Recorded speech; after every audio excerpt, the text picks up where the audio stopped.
For much of this year, Donald Trump has faced 4 simultaneous prosecutions over allegations ranging from trying to cover up a hush money payment to porn star Stormy Daniels to attempting to overturn his 2020 election defeat.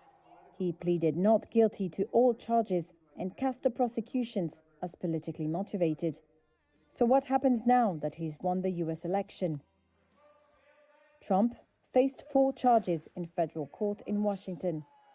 He was accused of spreading false claims of election fraud to try to block the collection and certification of votes following the 2020 election. He was also charged with unlawfully holding onto classified documents after his first term ended in 2021 and obstructing efforts by the US government to retrieve the records. Is one of the most outrageous and vicious legal theories ever put forward in an American court of law.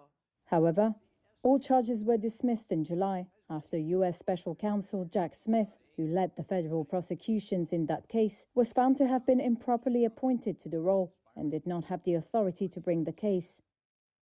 Smith's team is appealing to the ruling, but Trump's vow to fire Smith immediately upon taking office likely signals the end of the case. In May, a New York jury found Trump guilty of falsifying business records tied to the Daniels payment. That makes him the first former US president convicted of a felony. His sentencing is currently scheduled for November 26, before he's sworn in. Trump's lawyers are expected to ask Justice Juan Merchan to delay the sentencing, in which he could face up to 4 years in prison. Merchan has already twice postponed Trump's sentencing.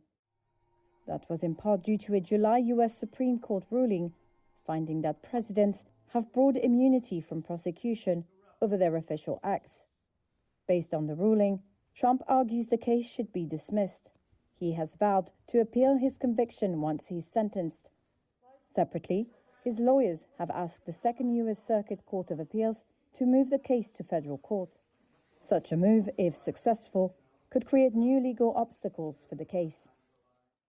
Last year, prosecutors in Georgia's Fulton County used state racketeering laws to charge Trump in an alleged conspiracy to reverse his defeat in the 2020 election. The election was a rigged election, a stolen election. Trump will not be able to end the prosecution, but his lawyer will seek to pause any activity related to him.